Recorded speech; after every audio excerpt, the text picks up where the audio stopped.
I've defined the kinetic energy. Easy to calculate. Scalar quantity, 1/2 mv squared, the mass times the speed squared. Easy to calculate. In kilogram meter squared per second squared, which is a joule. But you know the kinetic energy can change, because if the speed gets higher, then the kinetic energy gets higher.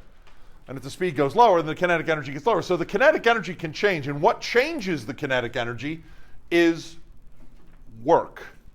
The last time we were talking about our physics, I described how work is the action of a force through space to change kinetic energy. And we whittled it down to a way of describing it that basically came down to force times distance in Newton meters, which is equivalent to a joule, to change the kinetic energy.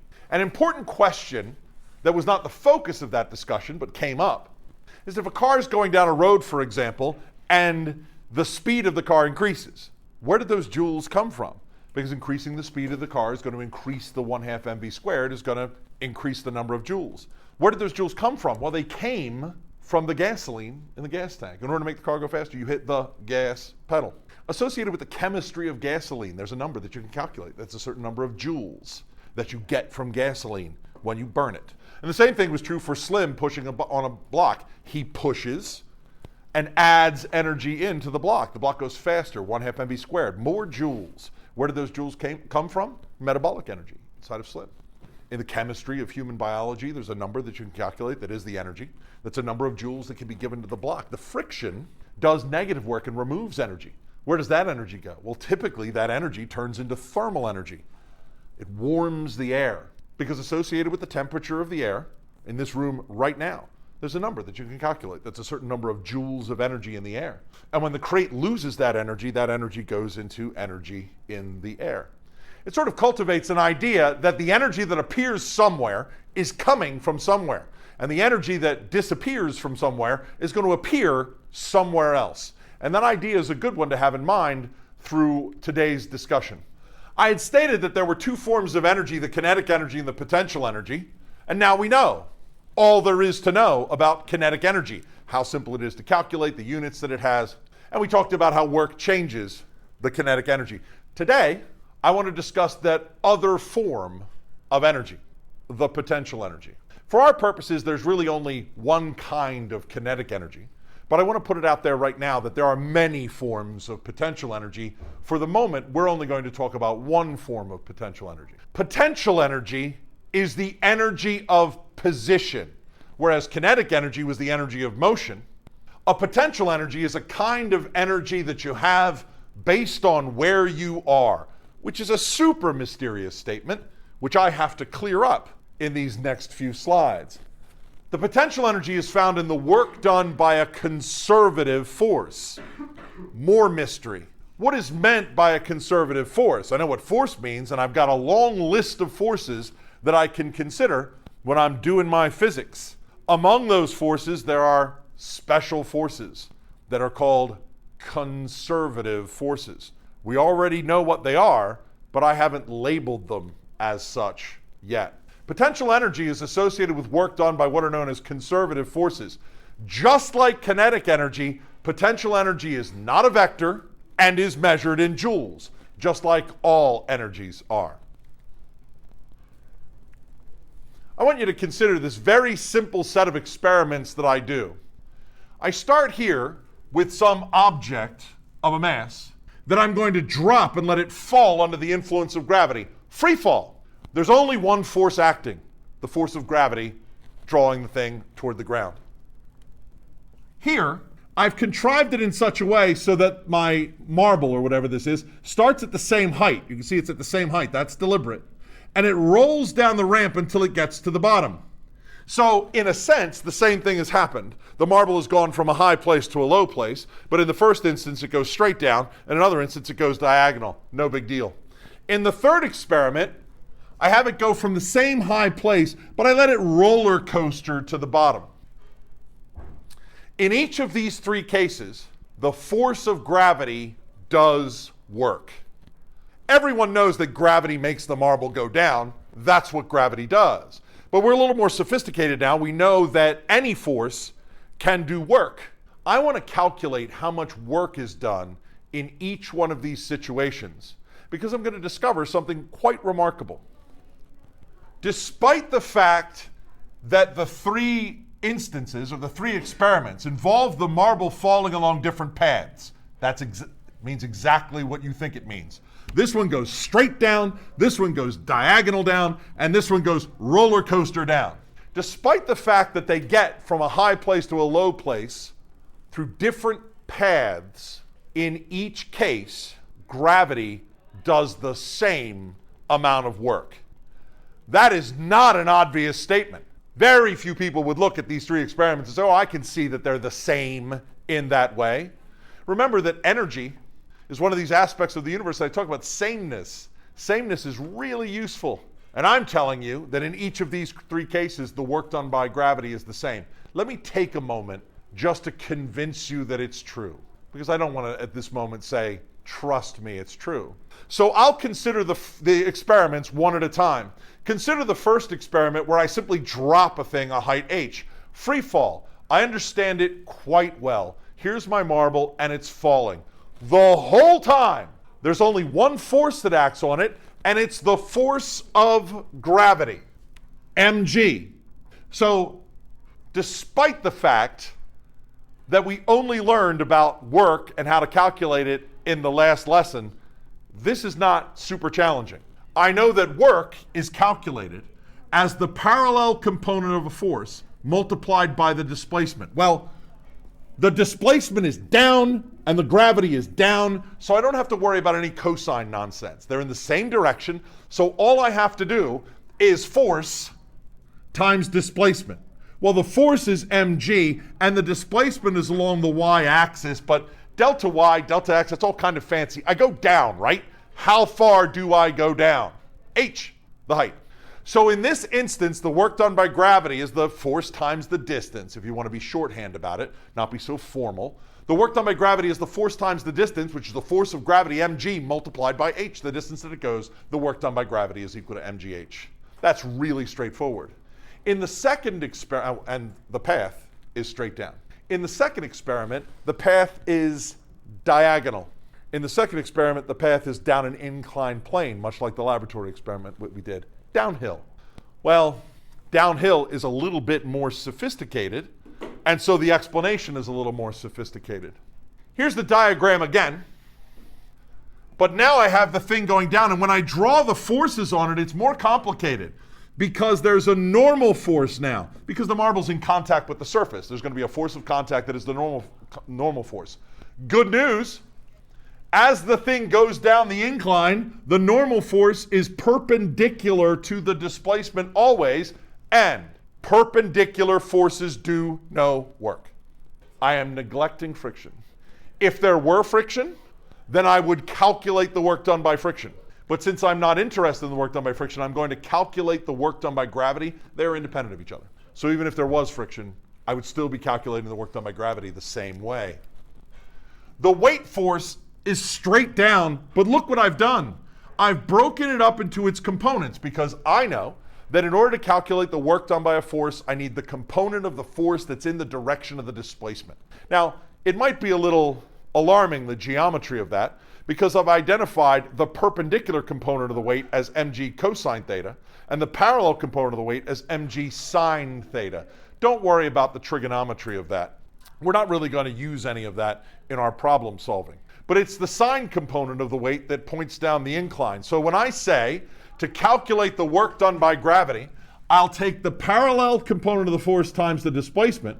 Well, the parallel component, you can see on my diagram, is mg times the sine of theta, and I'll simply multiply by the distance that it goes down the incline. So that distance, d, would be the hypotenuse on my diagram. You see, the thing is, I made a claim already that the work was going to be the same. And it doesn't seem like it is until I do a little bit of rearrangement. I'm going to move the d over so it's next to the sine theta, and I get in this parenthetical thing here, d sine theta. Well, what does it mean?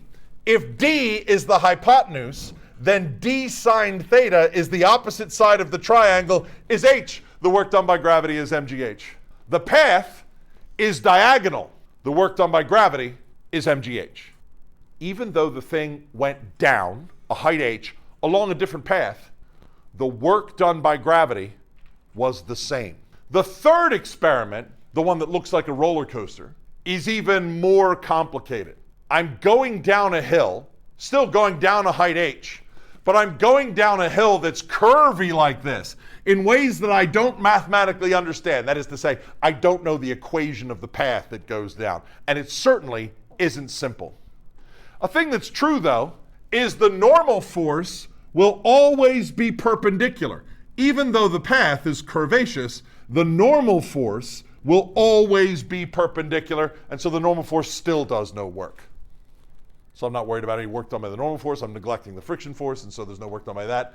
I just want to find the work done by gravity. The trouble is, mg sine theta changes the whole time. And that's mathematically very tricky. And if I have full disclosure, in order to solve this problem and be 100% convinced, we would use the mathematics that's known as calculus. But many of us haven't encountered calculus yet in our studies. So what I'm going to do is a little bit of a trick. Because I can't figure out how to calculate the work done while I go down the curvy path, I'm going to be sneaky. And I'm going to take the marble and move it horizontally. Now, I get to move it horizontally for free because when I move the marble horizontally, the weight force is downward. The weight force is perpendicular to displacement, does no work. So when I move the marble horizontally, I haven't done any work yet. So I don't have to calculate anything. I haven't done any work. And then I let it fall a height h1. I let it fall h1. Well, I already know how to calculate that. That's going to be mgh1 because I already did the free fall one. And so I end up here, and then I move horizontally a little bit, which costs me nothing, and then I let it fall. And I move horizontally, and I let it fall. Well, the work is only done in the falling part. The work is only done in the falling part. So the work is going to be the sum of the works, mgh1 plus mgh2 plus mgh3, which is all of them added together. When you add all the heights together, it's mgh, the same. Yes, I did, but you cheated. I mean, I'm not trying to call you out or nothing, but you cheated big time. Instead of going smoothly down the roller coaster, like you said you were going to do, you went, surely that's cheating. Well, it is in a sense, except if you use a little imagination. If instead of going all the way out here and falling down and out and down and out and down, if I did it in more steps, if I did it in more steps, then I would go, let's say I go only halfway over. So I go halfway and then down, and then halfway and then, halfway and then down, and then halfway and then down, and halfway and down. Doing it in more steps, making the step size smaller, I get a better approximation of the shape of the curve. Sure, I have to do it in more steps, but if I have more steps, I'm just adding up more heights, and they're always going to add up to the total height. What if I go bonkers and I make the steps super tiny so that they're like little jagged steps? Hundreds of steps, thousands and thousands of steps. In fact, how about if I do it an incomprehensible number of steps, an infinite number of steps? Then eventually, my little Lego brick thing would be a very close approximation to the shape of that curve. And if you don't like it, I can make the steps even smaller. It never changes the fact that I'm going to add up all of those heights together, and they're going to add up to the height. So in every case, in each of these three cases of different paths, the work done by gravity is mgh each time. It's okay that that's a surprise. It's an interesting little aspect of the nature of the universe, and specifically the nature of gravity, that happens. The paths are completely different, but the work done is the same. This is by definition what I mean by a conservative force. Gravity is a conservative force because the work that it does not depend on the path that you take. All of the paths will have the same kinetic energy when it gets to the bottom. And this is an interesting point. They'll have the same kinetic energy because the work energy theorem tells me that the work that's done, which is the same in all three cases, is equal to the change in kinetic energy. Well, if I release them all from rest, then the work done, which is mgh, is equal to the kinetic energy. So I change my thinking. They had mgh, and then they go down, and they have 1/2 mv squared. In each of the three cases, when the marble gets to the bottom, it has kinetic energy. that was given to it by the work done by gravity as the marble went downward. And in each case, it's the same, which means if I do a little bit of algebra and solve for the speed at the bottom, a surprising thing happens. The speed of the marble is the same at the bottom of each one of these paths because the work done by gravity is the same, causing the same change in kinetic energy, which I can then solve for the same velocity in each case. Where did the energy come from? In the case of the car on the road, I said it had kinetic energy. Now it has more kinetic energy. Where did the more joules come from? And I say it's the gasoline. And Slim pushes a block, and the block gains kinetic energy. And I say, where did the kinetic energy come from? And the answer is his metabolism. And now a marble gains kinetic energy. Where did the kinetic energy come from? We say that when the marble is in a high place, it has gravitational potential energy. I alluded to earlier that there's more than one kind of potential energy, so we give this one the name according to the force. The gravitational potential energy. Why does the marble in the high place have energy? By virtue of its position. That's the definition of potential energy. Energy by virtue of where you are. And when you're in a high place, you have gravitational potential energy. And those joules of gravitational potential energy, like the food in your stomach and the gasoline in your tank, can be transformed into kinetic energy. The gravitational potential energy exists because gravity is a conservative force. The work done by gravity is independent of path. The work done by gravity stores energy in a sense that there's a number that you can calculate. This language of my second bullet point there is common language when talking about energy.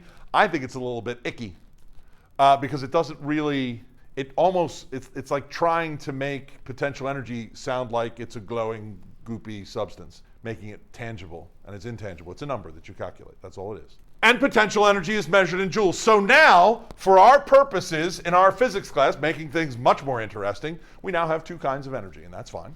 The kinetic energy, 1/2 mv squared, easy to calculate, and the gravitational potential energy, for which we use the symbol capital U. Now, a little bit of funny business is that when I draw my capital U's, they have a serif on it, that little hook hitch on the end of the U. Most people don't draw that when they draw a capital U. That's usually the difference. The lowercase u usually has a kickstand on it. That's a habit of mine.